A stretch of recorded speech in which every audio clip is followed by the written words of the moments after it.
Shalom Bapak Ibu Saudara sekalian, puji nama Tuhan kita boleh berkumpul bersama kembali dalam ibadah online Gereja Orang Beriman Kampus Surabaya.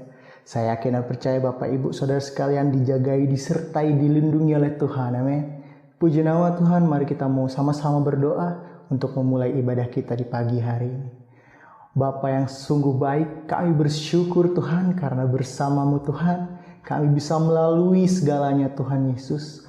Orang boleh berkata sulit, orang boleh berkata sangat tidak mungkin, tapi bersama-Mu Tuhan, semua itu mungkin Tuhan. Puji nama Tuhan, kami mau selalu berada dalam kepakan sayap-Mu Tuhan, kami mau terbang tinggi bersama-Mu. Yang mau terbang tinggi bersama-sama dengan Tuhan, sama-sama kita mau katakan, amin. Puji nama Tuhan, mari kita bersama-sama angkat pujian ini. Katakan, aku ingin selalu berada di hadirat-Mu Tuhan. Aku ingin selalu berada di hadirat-Mu. Benar Tuhan. Aku ingin selalu berada dalam naungan-Mu. Di bawah kepak sayap-Mu, Kau angkatku terbang tinggi, melintasi langit biru, bagaikan Raja Wali. Sama-sama katakan, bagai Raja Wali, melintasi gunung tinggi, bagai Raja Wali, melintasi badai hidup. Di bawah kepak sayap-Mu, Kau angkatku terbang tinggi, melintasi langit biru, bagaikan Raja Wali. Aku ingin selalu berada di hadirat-Mu. Benar Tuhan Yesus. Aku ingin selalu berlindung dalam naungan-Mu. Di bawah kepak sayap-Mu, Kau bawaku terbang tinggi, menikmati langit biru, bagaikan Raja Wali. Bagai Raja Wali, melintasi gunung tinggi, bagai Raja Wali, melintasi badai hidup. Di bawah kepak sayap-Mu, Kau bawaku terbang tinggi, melintasi langit biru, bagaikan Raja Wali. Sekali lagi, bagai Raja Wali, melintasi gunung tinggi, bagai Raja Wali, melintasi badai hidup. Di bawah kepak sayap-Mu, Kau bawaku terbang tinggi, menikmati langit biru, bagaikan Raja Wali. Bagai Raja Wali, melintasi gunung tinggi. Katakan, Raja Wali, melintasi badai hidup. Di bawah kepak sayap-Mu, Kau bawaku terbang tinggi, menikmati langit biru, bagaikan Raja Wali.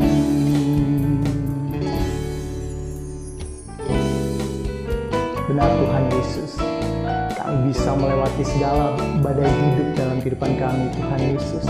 Terbang tinggi bagai Raja Wali, hanya karena Engkau Tuhan.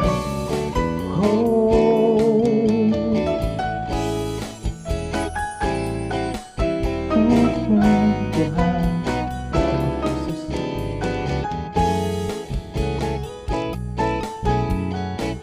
Sama-sama katakan, bagai Raja Wali, melintasi gunung tinggi, bagai Raja Wali, melintasi badai hidup.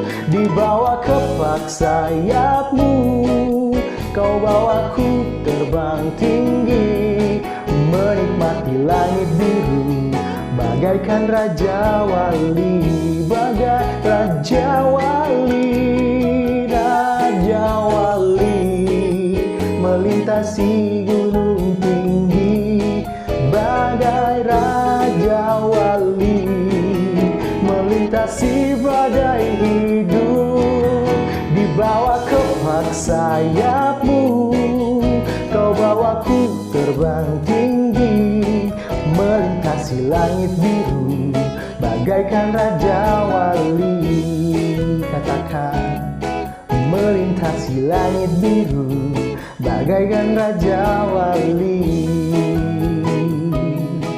melintasi langit biru, bagaikan Raja Wali.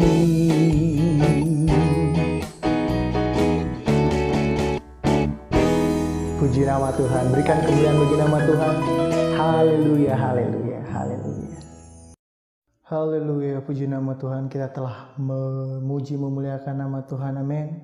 Tiba saatnya kita untuk mendengarkan kebenaran firman Tuhan. Mari kita mau siapkan hati kita untuk mendengarkan kebenaran firman Tuhan Yesus.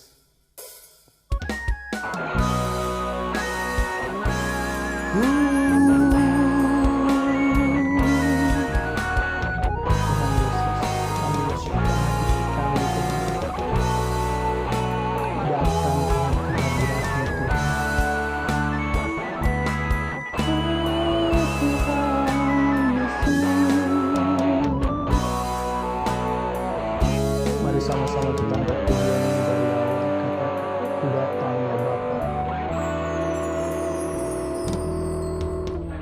Ku datang ya Bapa, dalam kerinduan, memandang keindahan-Mu. Ku berikan segalanya, semuanya yang ada. Ku ingin menyenangkan hati-Mu, oh Tuhan. Ku datang ya Bapa, dalam kerinduan, memandang keindahan-Mu. Ku berikan segalanya, semuanya yang ada. Ku ingin menyenangkan hati-Mu, oh Tuhan. Jadikan aku indah yang Kau pandang mulia, seturut karya-Mu di dalam ajarku berharap hanya kepadamu, taat dan setia kepadamu, Tuhan. Benar Tuhan Yesus, kami mau hanya taat dan setia kepadamu, Tuhan. Ku datang ya Bapa, dalam kerinduan, memandang keindahan-Mu. Ku berikan segalanya, semuanya yang ada. Ku ingin menyenangkan hati-Mu, oh Tuhan. Jadikan aku indah yang Kau pandang mulia, seturut karya-Mu di dalam hidupku. Ajarku berharap hanya kepadamu, taat dan setia kepadamu, Tuhan. Jadikan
setia, taat dan setia kepadamu Tuhan.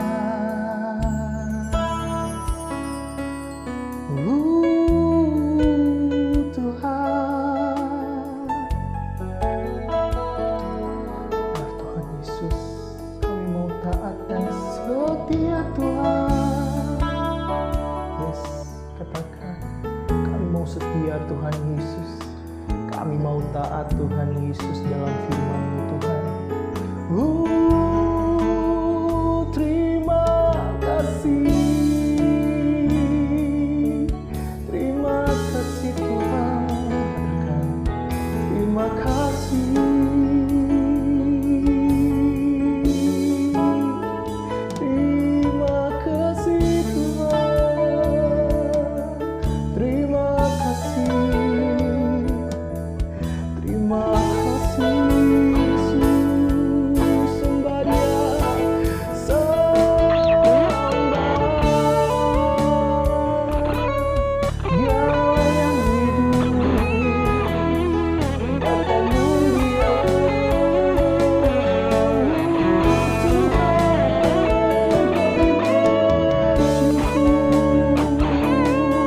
kami menyembah.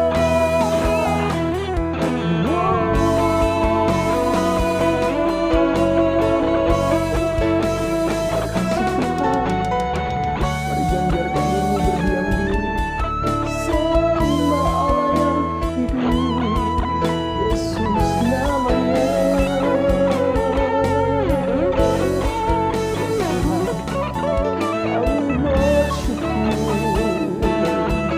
kami menyembah. Terima kasih Tuhan. Kami bersyukur Tuhan. Terima kasih Yesus. Benar Tuhan. Terima kasih Tuhan. Kau yang jadikan kami ingat Tuhan Yesus.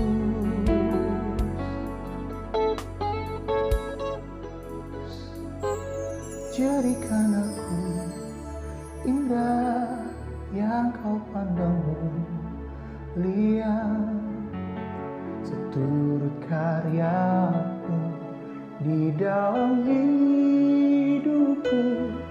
Ajarku berharap hanya kepadamu,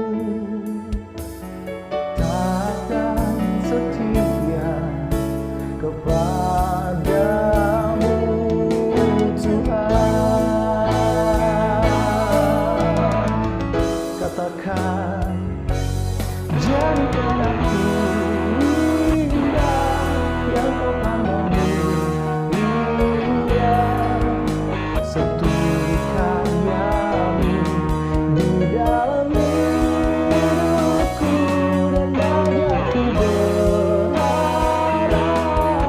hanya kepadamu, taat dan setia, taat dan setia, taat dan setia kepadamu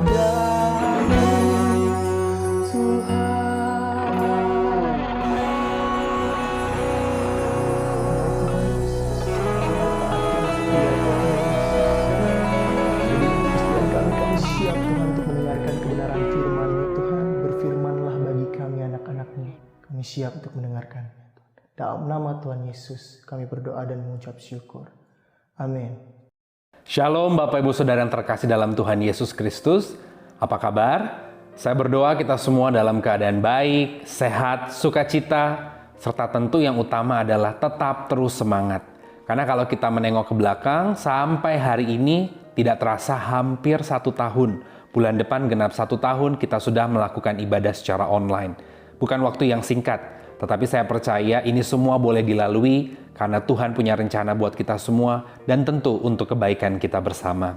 Kita telah tiba di minggu terakhir di minggu keempat bulan Februari, tepatnya di tanggal 28 Februari tahun 2021.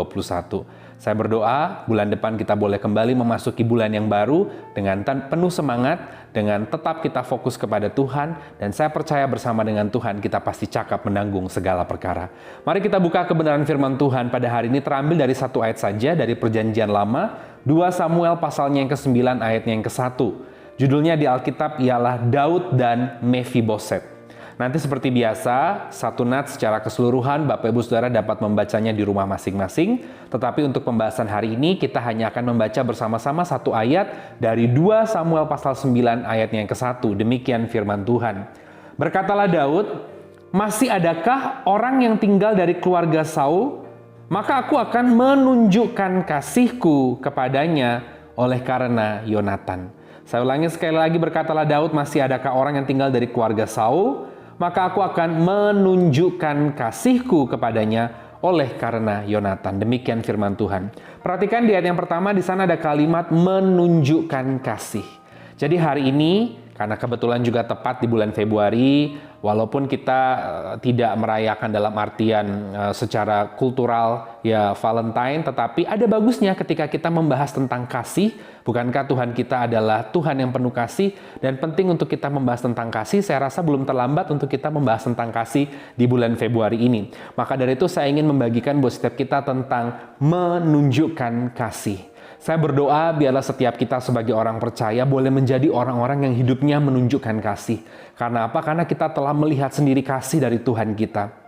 Bagaimana Dia berbuat dengan luar biasa di atas kayu salib. Kalau kita coba selalu bayangkan bagaimana Tuhan yang agung, ajaib, maha kuasa, penuh dengan kemuliaan dan kejayaan, rela merendahkan diri turun ke bumi menjadi manusia. Dari Tuhan yang penuh kuasa menjadi manusia, seperti saudara dan saya. Dan Dia turun ke bumi menjadi manusia, dilahirkan bukan di tempat yang mewah, di rumah sakit internasional, di kota besar, dilayani oleh profesor doktor, bukan. Tetapi Dia turun dengan cara dilahirkan di sebuah kandang domba di desa Bethlehem. Saudara bisa bayangkan itu adalah bukti bahwa Tuhan sudah menunjukkan kasih-Nya. Dan Tuhan Yesus itu turun dari sorga, Dia menjadi manusia, bukan untuk supaya masuk ke majalah Forbes, menjadi 40 orang terkaya di dunia, atau menjadi 100 orang sukses di dunia. Bukan. Dia tahu tujuan Dia turun ke bumi menjadi manusia adalah untuk mati di kayu salib. Supaya darahnya boleh tercurah, tubuhnya boleh dikoyakkan, tercabik-cabik untuk saudara dan saya. Supaya hari ini kita yang percaya tidak binasa, melainkan beroleh hidup yang kekal. Kita telah melihat kasih. Kita telah melihat betul-betul bukti nyata kasih. Di atas kayu salib itulah ditunjukkan kasih yang luar biasa. Saya berdoa biarlah kita semua boleh menjadi orang-orang percaya yang bukan hanya labelnya Kristen, tapi boleh hidupnya menunjukkan kasih. Dimanapun Tuhan tempatkan saudara, di keluarga saudara, di pekerjaan saudara, di kantor usaha saudara, di toko, di lingkungan sekolah, di kampus, bahkan di gereja, hidupmu dan hidupku boleh menjadi hidup yang menunjukkan kasih. 3 hal yang ingin saya bahas tentang kasih. Saya tidak sedang membahas tentang Daud ataupun Mephiboset atau keluarga Saul, tetapi di sini singkat cerita bahwa Daud bertanya, masih ada nggak dari keluarga Saul? Intinya seperti itu. Kita semua tahu apa yang Saul telah perbuat kepada Daud, tetapi Daud masih mau menunjukkan kasih kepada kaum keluarga keturunan Saul. Makanya dia katakan, aku mau menunjukkan kasihku oleh karena Yonatan sahabat karibnya. Saya tidak sedang membahas tentang Daud ataupun Mephiboset atau yang lain, tetapi karena ada kalimat menunjukkan kasih dan hidup orang percaya sudah melihat kasih dari Kristus, hendaklah kita juga menunjukkan kasih. Saya ingin membahas tentang menunjukkan kasih buat kita semua. 3 hal. Yang pertama, Bapak Ibu Saudara, sekali lagi saya baca di ayat yang ke-1 dari 2 Samuel pasal 9. Berkatalah Daud, masih adakah orang yang tinggal dari keluarga Saul, maka aku akan menunjukkan kasihku. Yang pertama, bicara tentang menunjukkan kasih. Sebagai orang percaya, sudah seyogyanya hidup kita adalah hidup yang menunjukkan kasih. Yang pertama, love is a verb. Love is a verb. Cinta, kasih adalah sebuah kata kerja. Ya. Jadi ketika kita menunjukkan kasih itu harus diperlihatkan. Bukan hanya sekedar dibicarakan atau didengungkan, disuarakan, tapi dipertontonkan lewat perbuatan yang nyata. Keluarga saya dari pihak papa itu senang main olah kata, Scrabble gitu ya. Jadi papa saya, ada saudara sepupu saya, ada om saya, gitu, tante saya, mereka senang main olah kata atau Scrabble. Biasanya kalau kita bermain Scrabble, di situ ada kamus. Karena kan Scrabble ini permainan olah kata dalam bahasa Inggris ya. Biasanya ada kamus, terserah mau pakai kamus Oxford atau mau pakai kamus Birmingham, pokoknya kamus resmi bahasa Inggris. Kalau saudara cek di situ, kata love atau cinta diartikan kasih, L-O-V-E, L-O-V-E, itu adalah sebuah verb. Verb itu kata kerja. Jadi love is not a noun. Jadi cinta itu bukan kata benda. Ya, benda yang bisa dipungut, diambil. Cinta itu juga bukan kata sifat ya, tetapi lebih tepatnya adalah kata kerja. Dan itu menunjukkan bahwa ternyata cinta itu harus diperlihatkan lewat perbuatan. Kasih itu harus diperlihatkan lewat tindakan nyata. Love is a verb. Maka dari itu ketika hari ini kita belajar tentang menunjukkan kasih, hendaklah kasihmu itu bisa terlihat dari perbuatanmu yang nyata secara khusus sehari-hari oleh orang-orang di sekelilingmu boleh melihat nyata bahwa ada kasih dalam kehidupanmu. Saya percaya ketika Daud tadi mengatakan aku mau menunjukkan kasih kepada kaum keluarga yang tersisa dari Saul, itu betul-betul bukan hanya ucapan. Mungkin kalau kaum keluarganya ada yang belum makan, dikasih makan. Istilahnya dia bekas keluarga raja, mungkin dikasih pensiun, dikasih rumah yang layak, dikasih bahan makanan untuk rumahnya, supply, dirawat, dikasih kain untuk bajunya. Ditunjukkan kasihnya lewat perbuatan. Dan saya berdoa bila kita menjadi orang Kristen, orang percaya yang hidupnya boleh menunjukkan kasih itu. Because love is a verb. Hendaklah ada kegiatan kerja, tindakan nyata yang menunjukkan cinta itu. Bukan berarti kita tidak boleh berkata I love you. Itu perlu. Ya, perlu sekali suami istri boleh saling mengatakan I love you, dan perlu orang tua anak juga perlu mendengar orang tuanya mengatakan I love you, aku cinta kamu, aku mengasihi kamu nak, aku mengasihimu sayangku kepada pasangan. Tetapi kasih cinta itu juga perlu diperlihatkan lewat perbuatan nyata. Bukankah firman Tuhan juga mengatakan demikian di dalam 1 Yohanes pasal 3:18, hai anak-anakku, marilah kita mengasihi bukan dengan perkataan atau dengan lidah, tetapi dengan perbuatan di dalam kebenaran. Marilah kita boleh menunjukkan kasih dengan perbuatan nyata. Minimal suamimu, istrimu boleh melihat ada kasih dari hidupmu. Dia lihat sehari-hari, kan itu orang yang paling dekat. Anakmu, saudaramu, keluargamu terdekat, pembantumu, asistenmu, stafmu, atasanmu, bosmu boleh melihat engkau menunjukkan kasih. Saya ingat sebuah cerita tentang seorang aktris yang memenangkan piala Oscar. Jadi penghargaan Academy Award adalah penghargaan yang prestis dan tertinggi untuk insan perfilman di dunia, bukan hanya di Amerika. Ketika seseorang mendapatkan piala Oscar, tentu ratingnya dia naik. Ya, tentu harga, tanda kutip, harga jual aktingnya naik. Kayak kalau nggak salah Julia Roberts dulu setelah mendapatkan piala Oscar atau waktu baru masuk nominasi saja, untuk satu kali main film dia sudah punya tarif $20 juta pada waktu itu tahun 99 setelah film Pretty Woman. Artinya ketika seseorang mendapatkan piala Oscar itu ratingnya langsung naik. Karena artinya dia benar-benar berkualitas dalam dunia perfilman. Nah, salah seorang aktris pada waktu itu, saya tidak menyebutkan namanya, dia memenangkan Oscar, dan ketika dia menerima Oscar tersebut, tentu ada yang namanya ucapan terima kasih atau statement lah keluar, pidato singkat dari panggung. Dan saudara tahu apa yang terjadi? Dia katakan tentu terima kasih kepada Tuhan, dan kemudian dia katakan Oscar ini adalah untuk mama saya. Kenapa? Karena mama saya adalah orang yang betul-betul menunjukkan apa itu kasih. Mama saya mengasihi saya bukan hanya bicara I love you sebelum saya bobok saja, tetapi dia bangunkan saya pagi-pagi, dia bangunkan saya, dia tarik tangan saya, dia bilang ayo waktunya sekolah, ayo kamu kerja benar. Dia suruh saya untuk tulis mimpi-mimpi saya. Mimpi saya itu yang sudah ada di kertas itu harus ditempel di meja belajar saya, di kamar saya, supaya saya bisa terus ingat saya mau punya goal, tujuan ke depan kemana. Saya malas les waktu itu, les acting, les ballet, les apa. Mama saya yang istilahnya mendorong, ayo diantar kamu les. Mama saya sedang menunjukkan apa itu kasih, karena dia mengasihi saya, dia mau untuk saya bisa berdiri sendiri di atas kaki. Ya, artinya menjadi seorang yang mandiri, dan kemudian saya boleh mengejar mimpi saya. Dari kalimat itu, anak ini sebenarnya sedang memberitahu bahwa ibunya selama ini sedang menunjukkan kasih bukan hanya lewat bicara, tapi lewat perbuatan. Menunjukkan anak ini yang akhirnya menjadi artis yang terkenal, bagaimana mencapai mimpi, bagaimana harus konsisten latihan, bagaimana harus konsisten untuk belajar terus dan akhirnya dia mencapai mimpinya dan dia mendapatkan penghargaan yang luar biasa dalam insan perfilman. Jadi itu yang pertama, Bapak Ibu Saudara, bicara tentang menunjukkan kasih. Yang pertama, love is a verb. Kasih itu adalah sebuah kata kerja. Jadi nyatakanlah kasih itu lewat perbuatan dan tindakan di dalam kebenaran. Yang kedua, kalau kita lihat sekali lagi di ayatnya yang pertama dari 2 Samuel pasal 9, di sana ada kalimat Daud berkata, maka aku akan menunjukkan kasihku. Menunjukkan kasih. Yang kedua, saya catat buat setiap kita, orang yang sudah mengalami kasih Tuhan, tentu dia akan menunjukkan kasih dan tidak akan menyimpan dendam kepada orang-orang yang melukainya. Yang kedua, orang yang sudah mengalami kasih Tuhan, tentu dia akan menunjukkan kasih. Karena sudah mengalami, dia akan menunjukkan kasih. Dan menunjukkan kasih, dia tidak akan memiliki dendam kepada orang-orang yang telah melukai hatinya. Saya percaya demikian, kalau kita sudah mengalami kasih Tuhan, kita akan memancarkan kasih Tuhan. Sederhananya begini, kalau saudara udah pernah makan burger enak, saudara pasti akan mengatakan, coba deh ini burger, enak sekali, karena saudara sudah pernah mengecap. Kalau saudara tidak bisa mengampuni, saudara masih terus mendendam, saudara tidak bisa yang namanya memaafkan, jangan-jangan saudara belum pernah mengalami kasih Tuhan. Itu simpelnya aja. Saudara belum pernah merasakan hutangnya diputihkan, saudara akan sulit untuk memutihkan hutang orang lain. Jangankan memutihkan hutang, ada lupa aja mungkin 1.000 perak langsung ditagih-tagih. Karena saudara nggak pernah mengalami hutang diputihkan. Kalau saudara sudah mengalami dimaafkan kesalahan yang begitu besar, dan kita tahu itu kita alami semua dari Tuhan di atas kayu salib, saudara akan menunjukkan kasih. Salah satunya adalah tentu dengan tidak memiliki dendam, bahkan kepada orang-orang yang telah melukai hati kita. Kenapa poin kedua seperti itu? Karena ini cerita dari Daud. Kita semua tahu apa yang sudah diperbuat oleh Saul.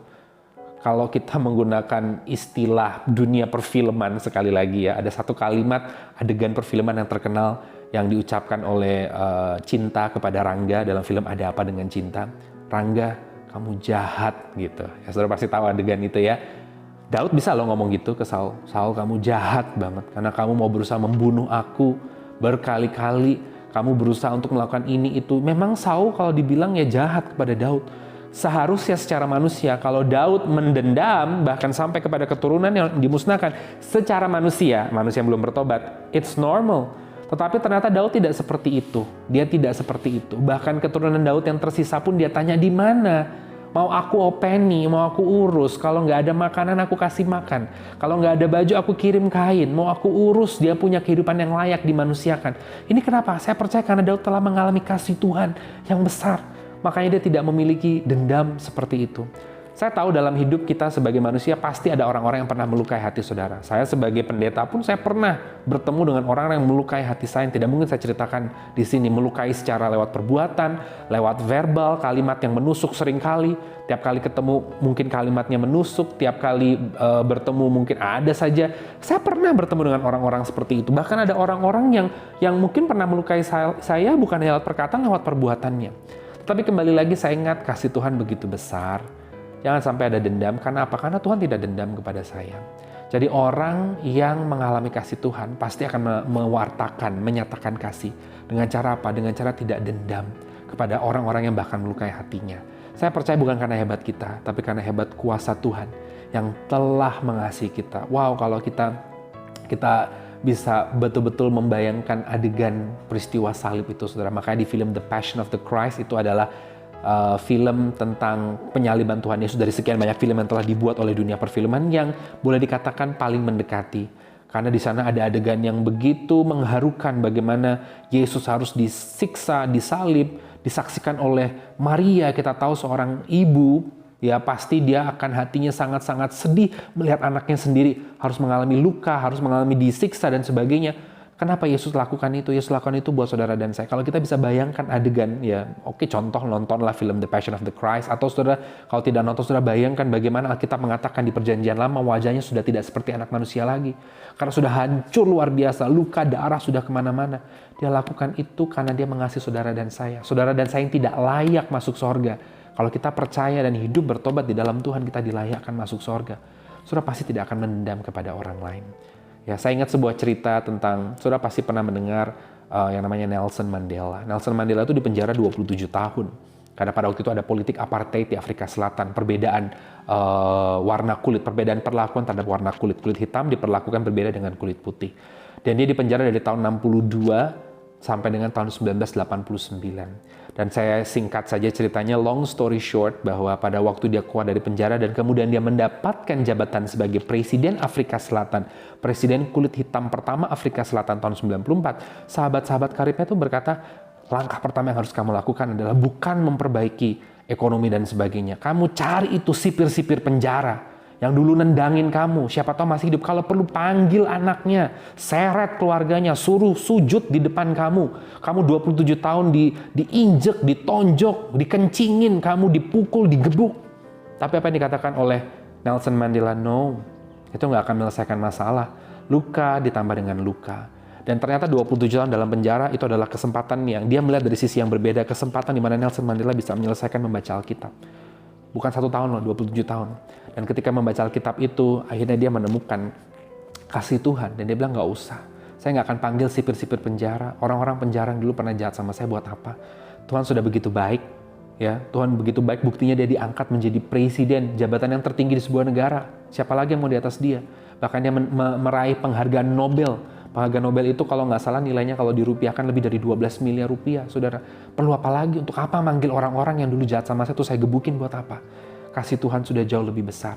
Saudara, ini suatu hal yang luar biasa. Ini suatu hal yang luar biasa ditunjukkan, kasih ditunjukkan, yaitu dengan tidak mendendam kepada orang yang melukai kita karena kita sudah mengecap kasih Tuhan. Di Amerika juga ada seorang wanita yang bernama Mary Johnson. Ini juga menarik case-nya. Dia bisa mengampuni dan memeluk seorang pemuda yang telah membunuh anaknya. Mary Johnson ini punya anak cuma satu loh, anak tunggal, laki-laki. Dan Mary Johnson ini seorang janda, artinya laki-laki, anak laki-laki itu adalah tulang punggung bagi ibunya yang janda. Ditembak, saudara, oleh seorang pemuda yang istilahnya mungkin pada waktu itu sakau, minum-minuman, narkoba. Tetapi Mary Johnson ini mengampuni dan akhirnya setelah selesai masa tahanan, Mary Johnson merangkul anak ini dan mendidiknya sebagai anak sehingga akhirnya anak ini ikut pelayanan dengan dia. Saya percaya itu nggak mungkin dilakukan oleh orang biasa, tetapi bisa dilakukan oleh orang yang telah mengecap kasih Tuhan. Sehingga dia boleh menunjukkan kasih bukan hanya lewat mulut, perkataan, tapi lewat perbuatan, salah satunya dengan tidak menendam kepada orang-orang yang telah melukainya. Itu yang kedua. Yang ketiga, yang terakhir, Bapak Ibu Saudara, bicara tentang menunjukkan kasih. Saya ulang sekali lagi 2 Samuel 9 ayat yang ke-1. Maka aku akan menunjukkan kasihku kepadanya. Yang ketiga, yang terakhir, Bapak Ibu Saudara, sebagai orang percaya saya berdoa biarlah kita semua boleh hidup yang menunjukkan kasih. Yang ketiga, ya, terkadang kita pernah merasa kita telah menunjukkan kasih, itu melelahkan, itu membosankan, dan mungkin terlihat sia-sia. Tetapi jangan takut, tetap lakukanlah itu. Sebab pada akhirnya ini bukan tentang dirimu, bukan tentang orang lain, tetapi ini tentang engkau dan Tuhan. Saya ulangi sekali lagi, yang ketiga, terkadang mungkin kita pernah berpikir atau merasakan demikian. Menunjukkan kasih itu melelahkan, membosankan, dan mungkin terlihat sia-sia. Tapi jangan ragu untuk terus melakukan itu, terus tunjukkan kasih. Sebab pada akhirnya ini bukan tentang orang lain, bukan tentang dirimu saja, bukan tentang si dia, mereka yang engkau perlihatkan kasih, tapi ini tentang relasimu dengan Tuhan. Pernahkah di antara kita yang pernah berpikir atau berkata, dan kemudian saudara merasa, ngapain sih aku berbuat kasih? Kayaknya nggak ada gunanya ya, gitu. Aku baik sama dia diomongin. Ya, aku peduli dianggap kepo. Kepo itu istilah zaman sekarang tuh kayaknya mau tahu aja. Aku mendetil, mau nolong dia, peduli sama dia dianggap rempong. Rempong tuh repot gitu ya. Aku kayaknya mau baik sama dia, diomongin. Aku diem aja, dijelekin. Aku berbuat ini pasti aja ditemukan salahnya. Capek deh berbuat baik. Capek menolong orang. Capek aku ngeladenin orang. Capek, lelah, bosan. Kayaknya sia-sia. Pernah saudara merasa seperti itu? Saya mau katakan kalau saudara merasa seperti itu, good. Jangan berhenti untuk tunjukkan kasih. Tetap tunjukkan kasih. Kenapa? Because in the end, it's not about you. It's not about them. Ini bukan tentang dirimu. Ini bukan tentang mereka. It's not about anyone else. It's about the relationship between you and God. Karena apa? Karena orang yang tetap terus menunjukkan kasih dan berbuat baik, itu akan kelihatan bahwa orang itu adalah orang yang punya relasi yang akrab, intim, karib dengan Tuhan. Saya ingat ada sebuah cerita tentang seorang pemuda yang datang kepada Ibu Teresa. Kita tahu Ibu Teresa adalah seorang dari Albania di wilayah Eropa, lahir 1910, yang mendedikasikan hidupnya sejak usia muda, sejak tahun 1930-an untuk melayani di India. Sudah bisa bayangkan pergi ke India bukan tahun 2020, tahun 1930. Dan dia pergi ke tempat yang paling miskin di India, paling banyak orang sakit kustanya, yaitu di kota Calcutta. Tetapi pelayanannya itu, saudara, akhirnya kita tahu tahun 80 kalau tidak salah dia ketemu dengan Ratu Elizabeth, dia ketemu dengan Presiden Amerika Ronald Reagan. Tahun 80-an dia mendapatkan penghargaan Nobel. Jadi pelayanannya itu wow, disorot dunia, pelayanan yang luar biasa. Tapi nggak ada yang tahu kan awal pelayanannya, ya mungkin dia juga pernah merasa seperti itu. Saya sudah berbuat baik, saya sudah berbuat ini, kelihatannya kok gini-gini aja, sia-sia. Dan setelah dia melewati itu semua, setelah dia istilahnya pelayanannya besar, naik, sukses gitu, orang datang kepada dia berbondong-bondong, minta istilahnya minta nasihat gitu. Ibu Teresa kok bisa sih pelayanan begini gitu. Ada seorang pemuda juga datang kepada Ibu Teresa dan berkata, Bu Teresa, pelayanan kayak ibu itu nggak melelahkan ya. Saya sudah berbuat baik sama suami saya, tetap aja dia begitu. Saya sudah berbuat baik sama ibu saya, tetap saja ibu saya begitu. Saya sudah berbuat baik kepada sahabat saya, tetap ditusuk dari belakang. Saya sudah berbuat baik kepada orang di kantor, tetap saja mereka memanfaatkan saya. Apa yang harus saya lakukan? Balaskah dendam itu kepada mereka semua? Sudah tahu jawaban Ibu Teresa apa? Engkau berbuat baik, engkau diomongin, tetaplah berbuat baik.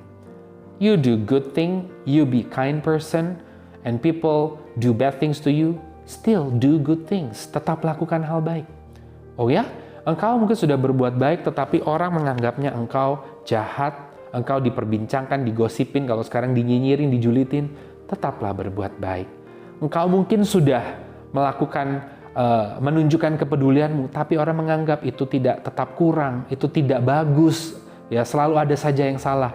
Tetap lakukan yang baik. Kenapa? Ternyata Bunda Teresa, Ibu Teresa mengatakan bahwa karena pada akhirnya ini bukan tentang mereka. Mereka yang akan nyinyir tetap nyinyir.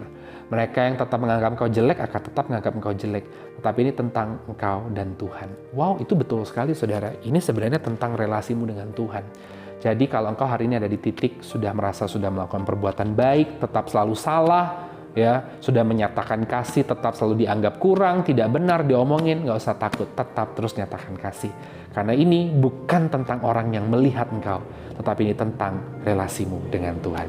Saya berdoa biarlah relasimu dengan Tuhan semakin hari semakin akrab, semakin karib, semakin intim, sehingga engkau makin hari makin boleh menyatakan kasih Kristus di tengah-tengah di mana Tuhan taruh dirimu. Amin. Kita berdoa. Terima kasih Tuhan untuk firman yang boleh kami dengar pada hari ini, meteraikan di dalam nama Tuhan Yesus. Terima kasih untuk kasih yang sudah Engkau nyatakan. Dan hari ini kami belajar bahwa kasih itu adalah kata kerja. Mampukan kami untuk menunjukkan kasih bukan hanya lewat perkataan, tapi lewat perbuatan dalam kebenaran. Dan yang kedua, kami rindu untuk sungguh-sungguh mengenal kasih Tuhan, sehingga kami boleh mewartakan itu, salah satunya dengan tidak mendendam kepada orang-orang yang bahkan sudah melukai kami. Seperti Daud kepada keluarga Saul. Yang ketiga, kalau hari ini kami mungkin sudah menyatakan kasih, kami mungkin pernah merasa lelah, bosan, jenuh, terlihat sia-sia. Tapi ampuni kami Tuhan kalau pernah berpikir seperti itu. Mampukan kami untuk tetap terus menyatakan kasih. Walaupun kelihatannya lelah, jenuh, orang tetap aja ngomongin. Karena kami tahu ini bukan tentang orang lain, bukan tentang mereka. Tapi ini tentang hubungan kami dengan Tuhan. Meteraikan firman-Mu di dalam nama Tuhan Yesus. Terima kasih Engkau telah menunjukkan apa itu kasih, sehingga kami boleh mengerti apa itu kasih. Hamba berdoa buat setiap jemaat yang mendengar program ini, menonton program ini, Tuhan berkati, Tuhan pelihara di tengah pandemi ini. Mereka yang terdampak karena pandemi ini, para pengusaha, para pegawai, karyawan, tenaga profesional. Kami juga berdoa Tuhan bersama dengan jemaat buat bangsa dan negara kami yang tercinta Indonesia diberkati. Pemimpin yang tertinggi Presiden Joko Widodo dengan jajarannya ke bawah para menteri, Panglima TNI, Kapolri diberkati. Seluruh birokrat, gubernur-gubernur, wali kota, bupati, dimanapun berada diberkati. Program vaksinasi boleh berjalan dengan lancar, seluruh lapisan masyarakat boleh menerima vaksin dengan baik, semua hasilnya baik untuk hormat kemuliaan nama Tuhan.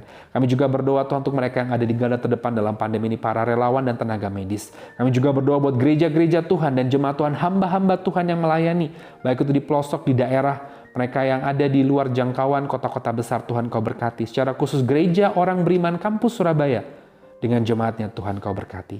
Terpujilah nama-Mu kekal selamanya. Hanya di dalam nama Tuhan Yesus kami bersyukur dan berdoa. Dan kami mau terima berkat Tuhan sebelum kami akhiri ibadah kami pada hari ini.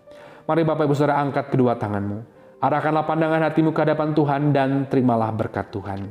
Kasih dari Allah Bapa di sorga, penyertaan cinta dan damai sejahtera Shalom dari Tuhan Yesus, serta persekutuan yang manis dengan Allah Roh Kudus menyertai kita semua hari ini sampai Maranatha dalam nama Tuhan Yesus. Haleluya. Amin.